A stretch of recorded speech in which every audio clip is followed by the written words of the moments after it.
Bom, nosso tema de hoje é a vida controlada pelo Espírito Santo. Eu queria pedir que vocês abrissem as suas Bíblias em Efésios capítulo 5. Efésios capítulo 5.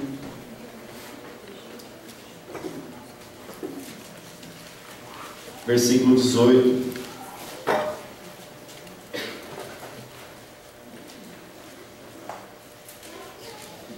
Podem ficar tranquilos que eu não vou repetir a mesma mensagem que eu falei da última vez. Falei sobre a missão do Espírito Santo. E na verdade o assunto do Espírito Santo ele não se esgota em dois textos que a gente lê. Como eu, por exemplo, eu vou estar falando sobre a vida controlada pelo Espírito e como podemos ter uma vida controlada pelo Espírito, mas eu creio que há outros textos que podem nos auxiliar para recebermos uma vida controlada pelo Espírito Santo. O texto diz assim, capítulo 5, versículo 18: E não vos embriagueis com o vinho, em quem há dissolução, mas enchei-vos do Espírito, falando entre vós em salmos e hinos e cânticos espirituais, cantando e salmodiando ao Senhor no vosso coração, dando sempre graças por tudo ao nosso Deus e Pai, em nome do nosso Senhor Jesus Cristo, sujeitando-vos uns aos outros no temor de Cristo. Amém. Vamos orar mais uma vez, meus irmãos, pedindo que o Espírito Santo nos ilumine a compreendermos essa palavra. Pai, nós queremos pedir que o Teu amado Espírito Santo venha nos iluminar nessa manhã, para que a gente compreenda o que já está revelado e o que já claramente o Senhor se manifestou a nós através da Sua palavra. Por isso, nessa manhã, tire toda tampa dos nossos olhos, tire tudo aquilo que impede a gente de compreender a verdade e de vivermos uma vida plena da Tua presença, Senhor. Em nome de Jesus, amém. Aproximadamente um mês nós falamos sobre a missão do Espírito Santo. Falamos que o Espírito Santo nos convence do pecado de não crermos em Cristo, que o Espírito Santo nos guia na verdade e que o Espírito Santo glorifica a Cristo. Falamos sobre isso, sobre a missão do Espírito Santo.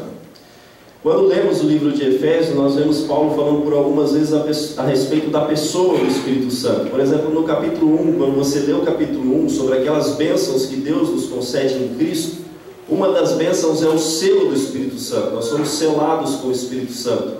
Ele nos selou. Deus é a garantia da nossa vida eterna, o selo do Espírito Santo.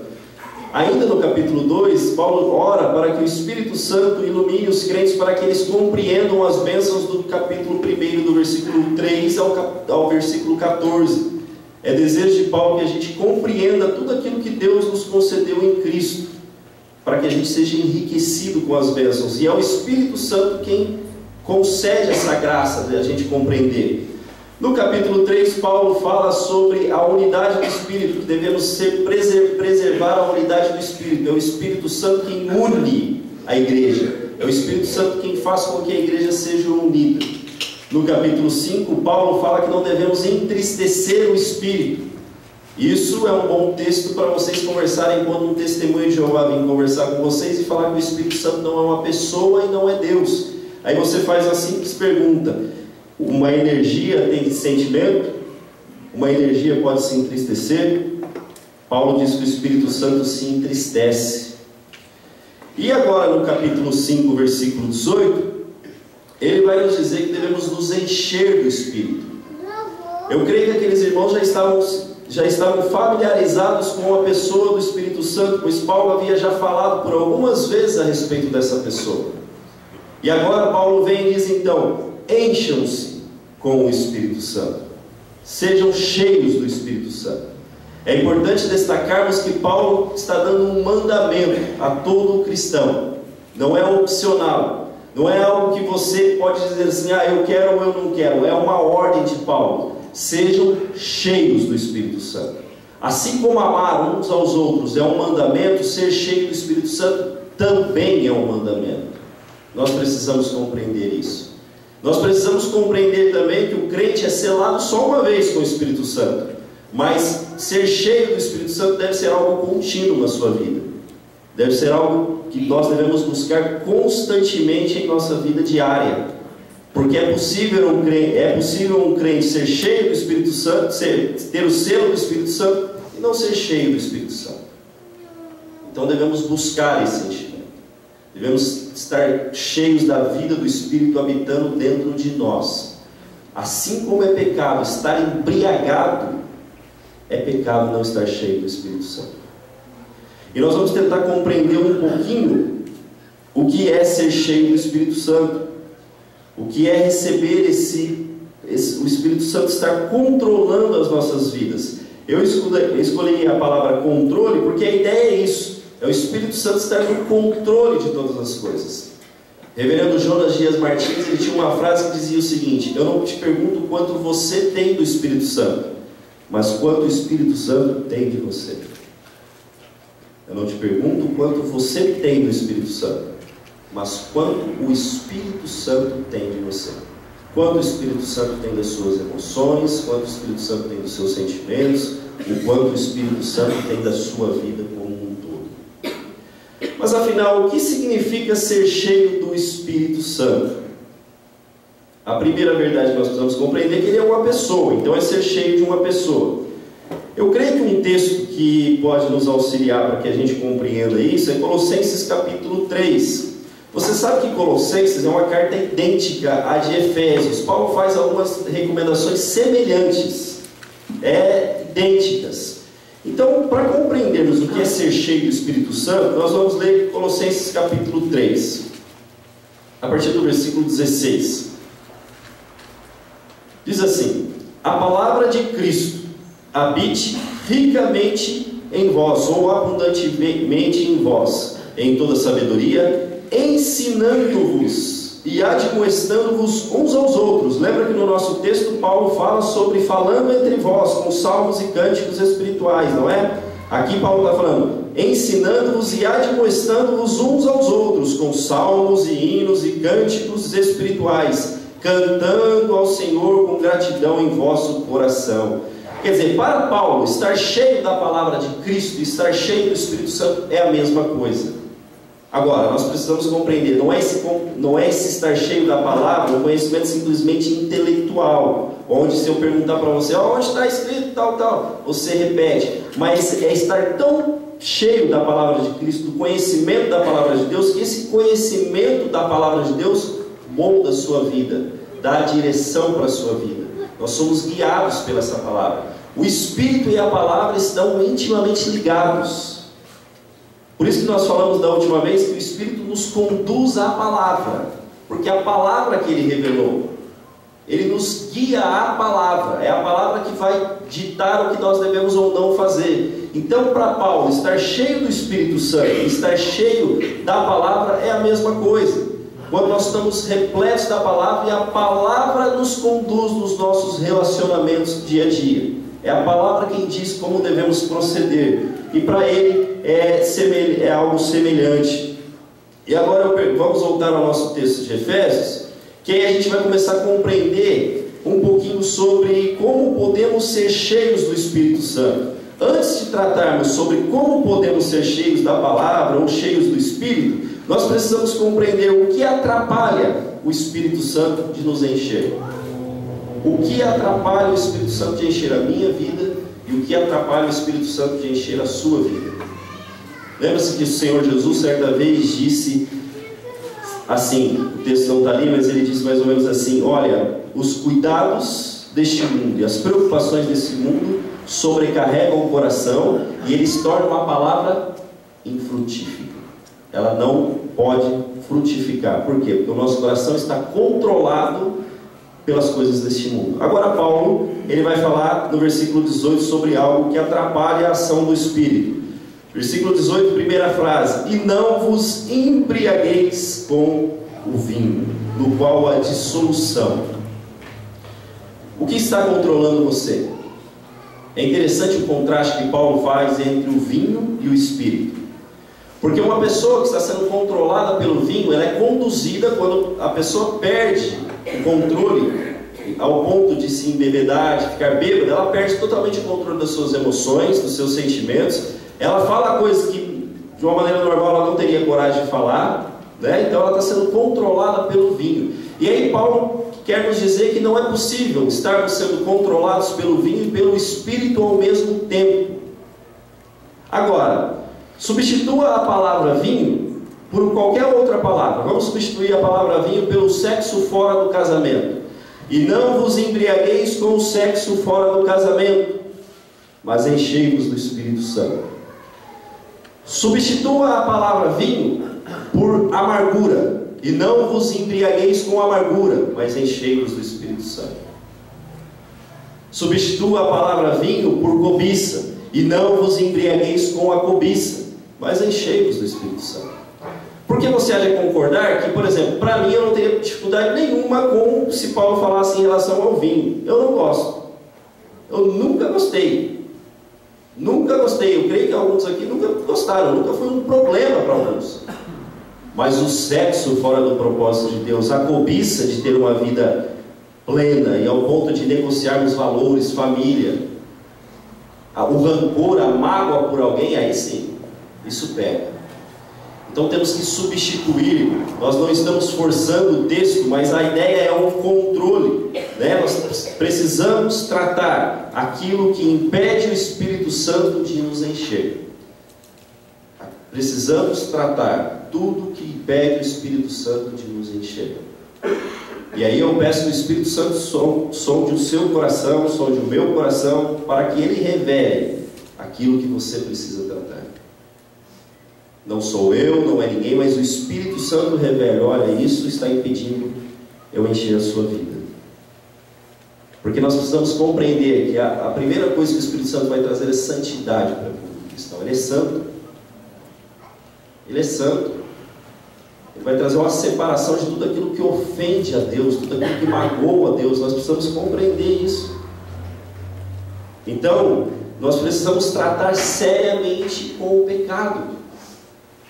Nós precisamos romper com tudo aquilo que fere o Espírito Santo, que entristece o seu coração.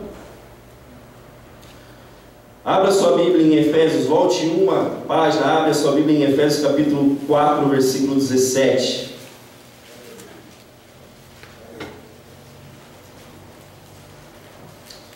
Diz assim: e digo isso e testifico no Senhor, para que não andeis mais como andam também os outros gentios, na vaidade da sua mente, com a mente, com o entendimento apagado, separados da vida de Deus pela ignorância que há neles, pela dureza do seu coração, os quais, havendo perdido todo o sentimento, se entregam à dissolução, para com avidez cometerem toda a impureza.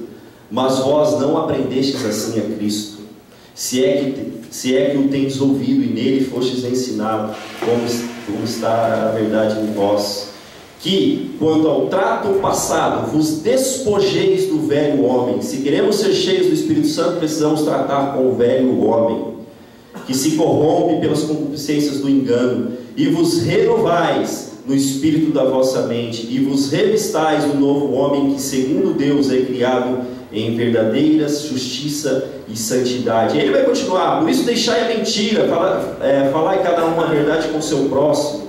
E aí ele vai continuar essa lista de coisas que o cristão deve abandonar para receber a plenitude do Espírito Santo.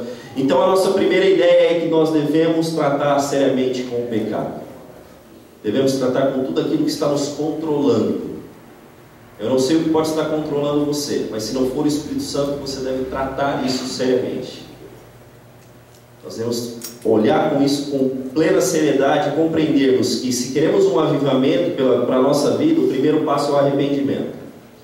É interessante que, quando se fala do Espírito Santo hoje, já se fala em algo místico, né? As pessoas querendo subir na parede, cair, não sei o quê. Quando olhamos para a palavra, nós vemos algo totalmente o contrário. O Espírito Santo nos levando a uma plena consciência que estamos em pecado. Levando a uma plena consciência que estamos em pecado. Não que eu tenha algum problema com quem cai. Esses dias eu e a Eva estávamos no hospital evangélico, uma senhorinha que inclusive foi dessa igreja, ela passou por essa igreja por algum tempo, e ela me encontrou, ela falou: meu irmão, eu estava num culto, caí por 3 vezes. Eu fui investigando para ver de onde procedia, de maneira nenhuma ofendi ela, mas falei: mas irmã, aqui como que você se levantou? Olha, não me levantei muito bem não, porque me veio a consciência da minha nora. Eu não tenho dúvida que o Espírito Santo... Aí eu falei: mas como que é a sua nora? Puxa, ela trata mal o meu filho. Aí eu não tenho dúvida que nesse caso o Espírito Santo levando ela a uma consciência que ela precisa tratar algo, ela precisa se arrepender. Ela tinha mágoas no coração em relação a ela. Então, meus irmãos, nós precisamos tratar seriamente com o pecado. Se queremos um avivamento para as nossas vidas, devemos abandonar tudo que entristece o coração de Deus. Tudo que entristece o coração de Deus. Mas vamos voltar para o nosso texto. Aí, esse é o aspecto negativo que devemos abandonar. E aí, se fizermos uma pergunta para o texto, mas como então podemos ser cheios do Espírito Santo? A primeira questão é abandonar o pecado. E ele continua dizendo o seguinte, versículo 19: falando entre vós em salmos e hinos e cânticos espirituais. Se queremos ser cheios do Espírito Santo, temos que estar unidos ao corpo, falando entre vós, com salmos, hinos e cânticos espirituais. Um cristão que quer ser cheio do Espírito Santo precisa estar envolvido-se com o corpo. Nós precisamos compreender que é assim que Cristo delegou a igreja. A gente precisa estar próximo uns dos outros. O texto é bem claro, falando entre vós. Às vezes nós olhamos pessoas que querem viver o cristianismo isolado, querem viver a vida cristã de uma maneira isolada, viver de maneira sozinha. Ela não se reúne, ela não consegue se abrir, ela nunca está próximo de ninguém. Isso não é cristianismo. Quando vemos o derramar do Espírito Santo em Atos, nós percebemos que o Espírito Santo se derrama quando a igreja está como? Reunida. Não que ele não faça de maneira individual, ele faz, mas ele faz visando o corpo. Os dons são visando o corpo, é a edificação do corpo, não é?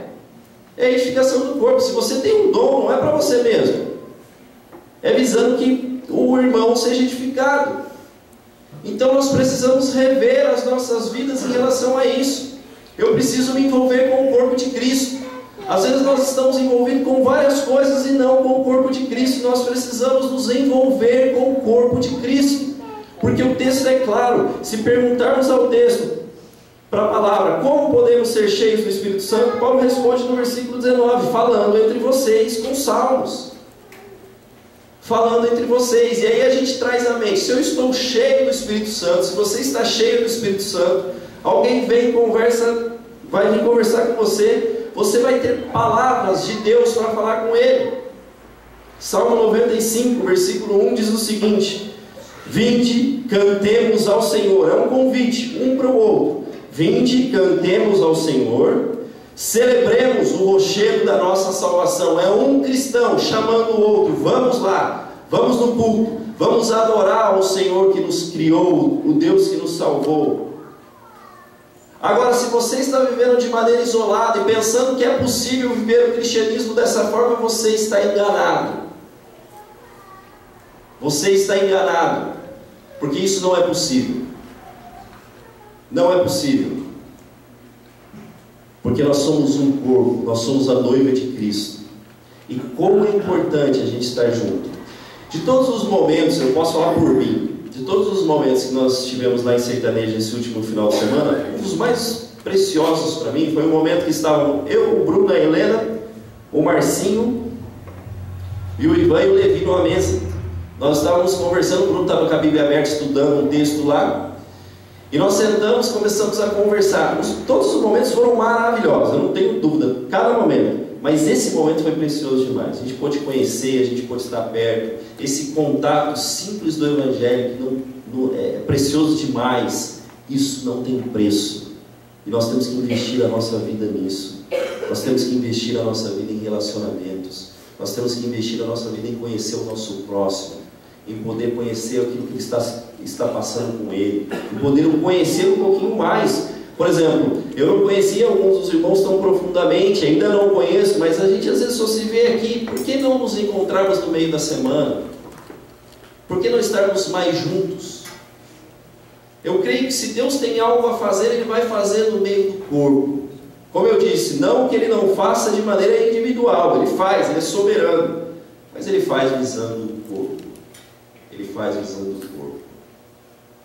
Abra sua Bíblia, por favor, em Hebreus capítulo 3.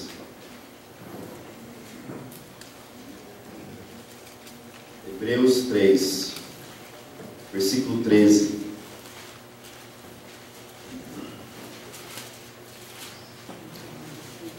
O 12 fala que não haja nenhum de nós com o coração endurecido pelo mal, né, para se apartar do Deus vivo.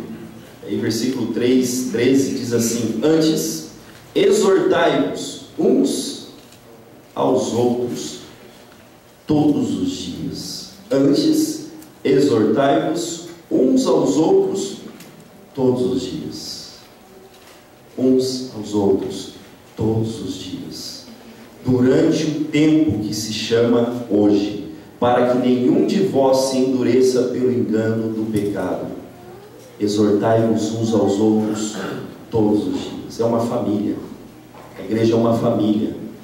E aí, quando nós estamos caminhando juntos, somos exortados por um irmão, por algo que podemos estar cometendo, e aquilo, o Espírito Santo aviva o nosso coração para compreendermos que o que estávamos fazendo estava errado, ou que devemos ter uma outra atitude em relação à nossa vida.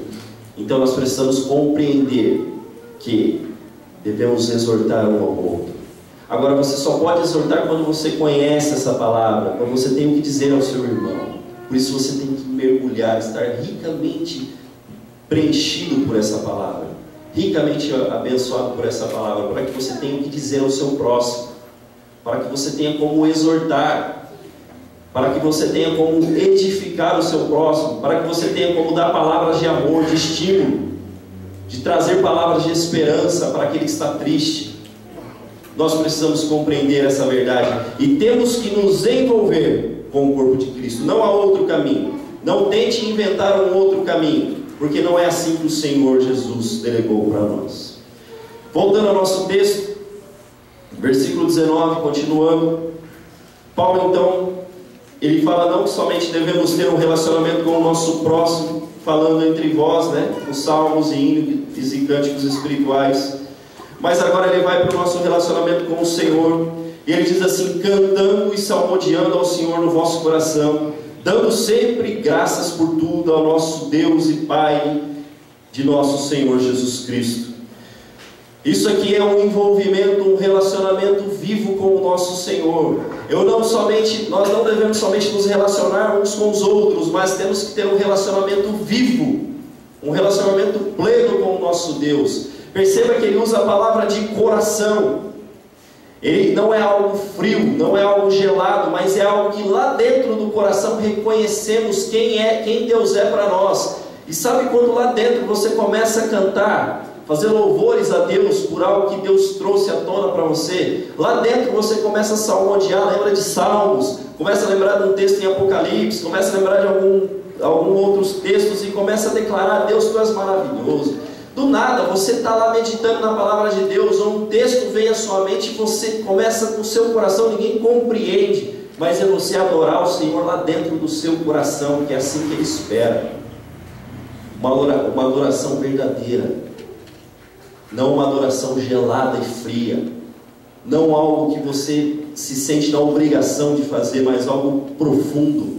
É como o Senhor Jesus disse para aquela mulher em João capítulo 4, o Pai procura adoradores que o adorem em espírito e em verdade. O Pai procura adoradores que o adorem em espírito e em verdade, pessoas que o amam, pessoas que verdadeiramente têm o coração nele, que amam o Senhor Jesus.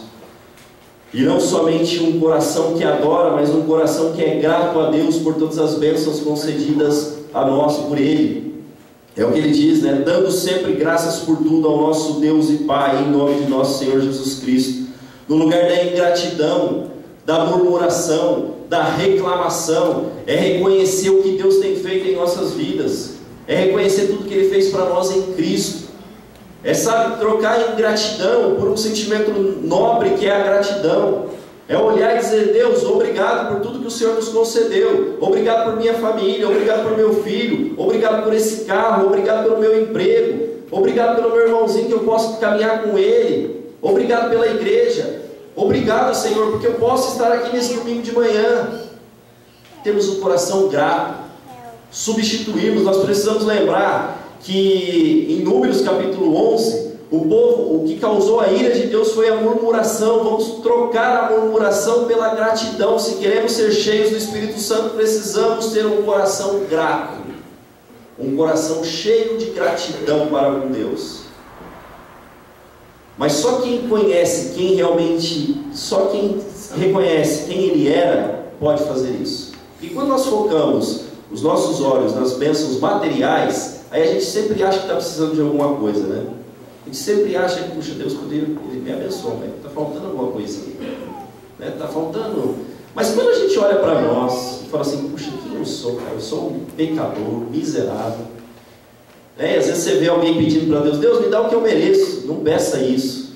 Eu até falei para as adolescentes no culto da semana passada, não peça isso para Deus. Fala, Deus me dá o que é a sua graça, a sua misericórdia. Sabe por quê? Porque nós não merecemos nada. Nós não merecemos nada. Nós merecemos é o inferno. E esse Deus espontaneamente nos dá. Espontaneamente nos dá. Por isso, 1 Tessalonicenses capítulo 5, versículo 18 diz assim: em tudo dai graças, porque esta é a vontade de Deus. Em tudo dai graça, porque essa é a vontade de Deus. A vontade de Deus é que a gente tenha um coração grato. Nós precisamos compreender isso. Como é difícil você ficar perto de alguém que só murmura. Como é difícil você ficar perto de pessoas ingratas. Como é difícil. Como é difícil você conviver com pessoas que só reclamam. E Deus tem que suportar isso? Não. Mas como é bom você estar perto de pessoas que têm um coração cheio de gratidão, sabe? Um coração que olha para Deus e fala, Deus, obrigado.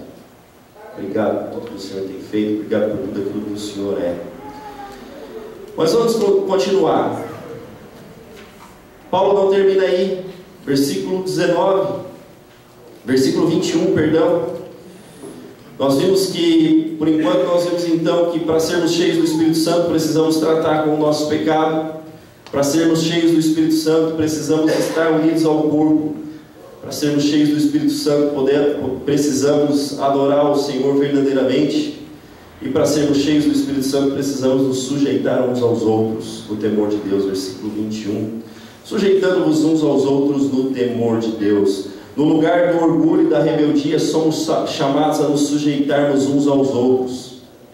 Um dos grandes problemas dos nossos relacionamentos é o orgulho. Não respeitamos as autoridades pelas quais o Senhor constituiu sobre a nossa vida.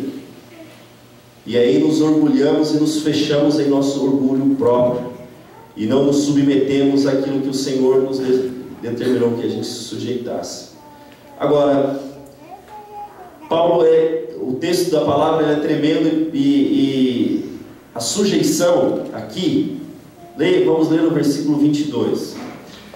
Vós mulheres, quer ser cheio do Espírito Santo, mulher? Sujeitai-vos aos vossos maridos como ao Senhor. Não sou eu quem está dizendo. O problema aqui é que o texto, o título, às vezes ele é bênção, para que a gente se familiarize, mas aqui não poderia ter, porque Paulo não está mudando o assunto, Paulo está falando do mesmo assunto. Ele não está mudando, ele continua ainda a falar sobre sermos cheios do Espírito Santo. E aí ele se dirige às mulheres. Mulheres, querem ser cheias do Espírito Santo? Se sujeitem aos seus maridos. Não há outro caminho. Se sujeitem aos seus maridos.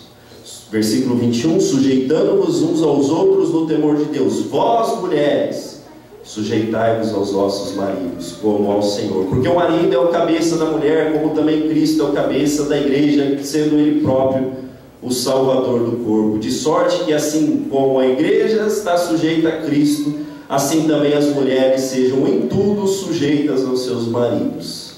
É como eu disse, a gente às vezes pensa que a obra do Espírito Santo está em algo místico, algo que a gente pensa ficar viajando, né? Não que ele não faça, mas é algo concreto. Vai lá dentro da nossa casa, extrapola a igreja, ele vai lá dentro da minha casa, dentro da sua casa e fala: mulher, o seu papel nesse momento é a sujeição. E para que você fique confortada desse sentimento, Jesus em todo o tempo se sujeitou ao Pai. A Bíblia diz em Filipenses 2 que ele foi submisso até a morte e morte de cruz. a filosofia moderna tem dito para a mulher: não, você não deve ser sujeita. Mas a palavra diz que sim. E é lógico que a Bíblia aqui não está querendo dizer dessa submissão capacho, que o homem trata a mulher de qualquer jeito. Não é isso. Nós vamos ver daqui a pouco que a parte do homem é muito mais complicada do que da mulher. A parte do homem, a parte da mulher é como da igreja, ela se submete ao seu Senhor. Ela se coloca abaixo do seu Senhor. Ela entende que o governo da casa está sobre o homem. E que se sujeitar é bênção. É bênção para o relacionamento. É bênção para os nossos filhos vermos que há mulheres, mães que se submetem aos seus esposos. Essa semana eu estava conversando com uma senhora da igreja e eu até falei para ela: olha, nós precisamos que as mulheres mais velhas ensinem as mais novas a amarem os seus esposos, a se submeterem a eles. Abra sua Bíblia em Tito capítulo 2. Tito capítulo 2.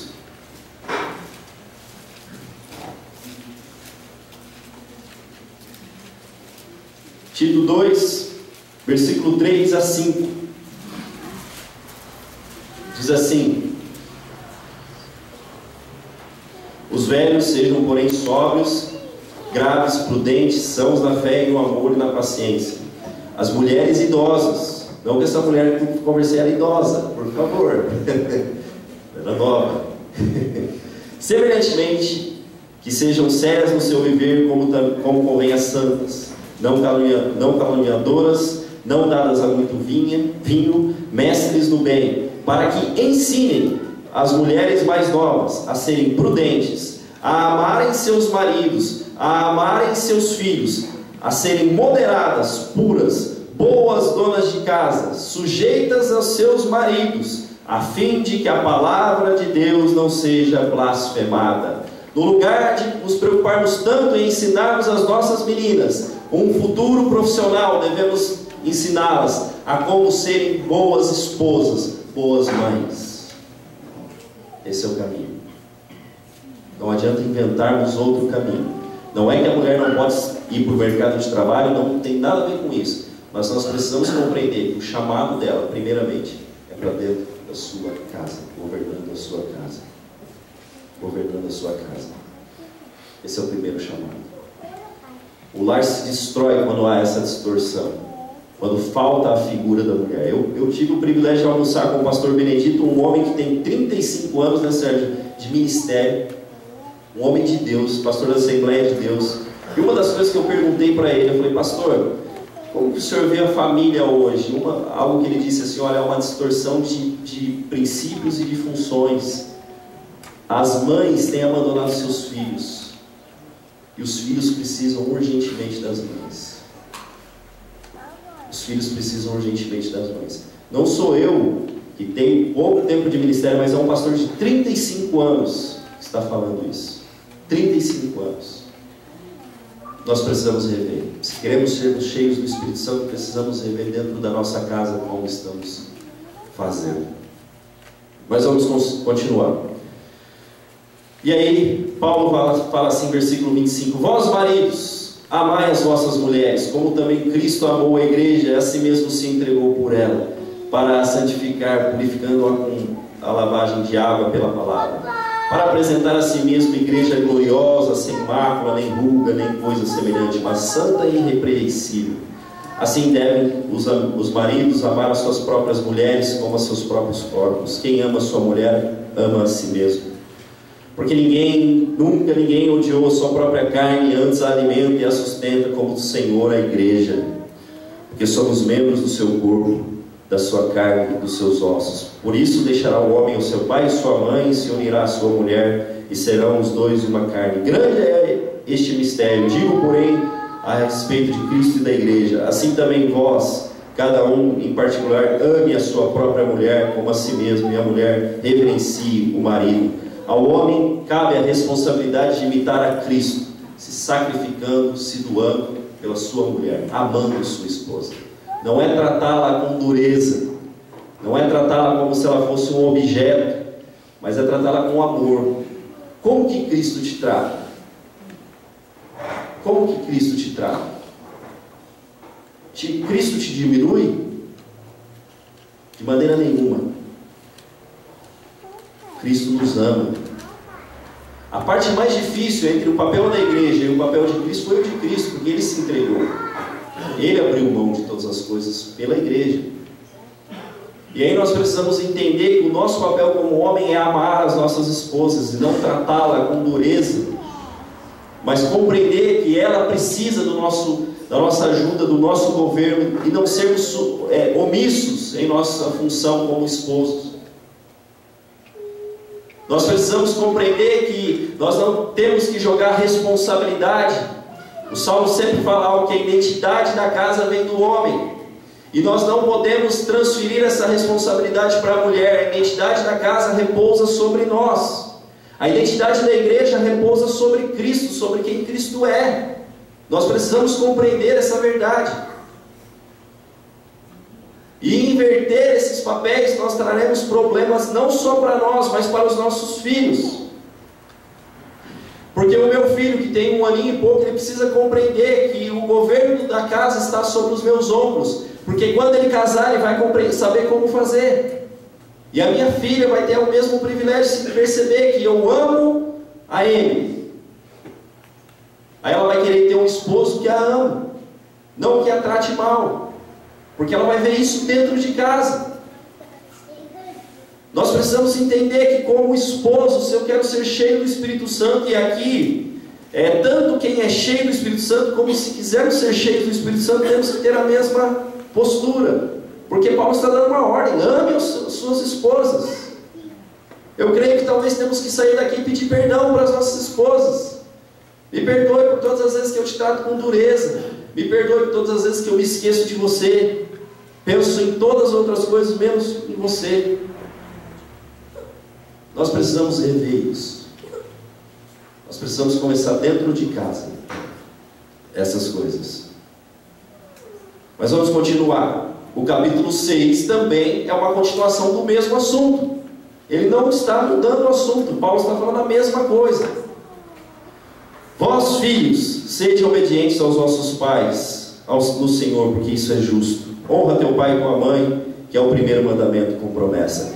A casa que é cheia do Espírito Santo, que quer ter a plenitude do Espírito Santo, é bem ordenada. Os filhos obedecem aos seus pais. Os filhos não se colocam no mesmo nível de discussão com os seus pais, mas eles entendem que a eles cabe a sujeição, a eles cabe o respeito aos pais. Jamais devemos olhar para o nosso pai e querer discutir, ou com a nossa mãe discutir no mesmo nível. E aí vai falar assim: mas eu não concordo com meu pai, eu não concordo com a minha mãe. Então discuta com Deus, porque a autoridade constituída sobre o pai e sobre a mãe vem de Deus, quer a gente aceite ou não. Assim como a autoridade constituída sobre o esposo vem do Senhor, a autoridade que cabe aos pais vem de Deus. Toda autoridade provém dele. E faltar com respeito com isso é pecado. E precisamos tratar como filhos isso. Precisamos reconhecer que quando estamos desobedecendo aos nossos pais, e não só desobedecendo naquilo que os nossos pais estão vendo, mas desobedecendo também naquilo que os seus pais não conseguem ver. Desobedecendo talvez lá no quarto ou na escola, onde a gente não consegue, os pais não têm acesso. Nós precisamos honrar os nossos pais aonde quer que a gente esteja. Aonde quer que a gente esteja, nós precisamos honrar os nossos pais. Se queremos ter uma vida plena do Espírito Santo, esse é o papel. Esse é o papel dos filhos.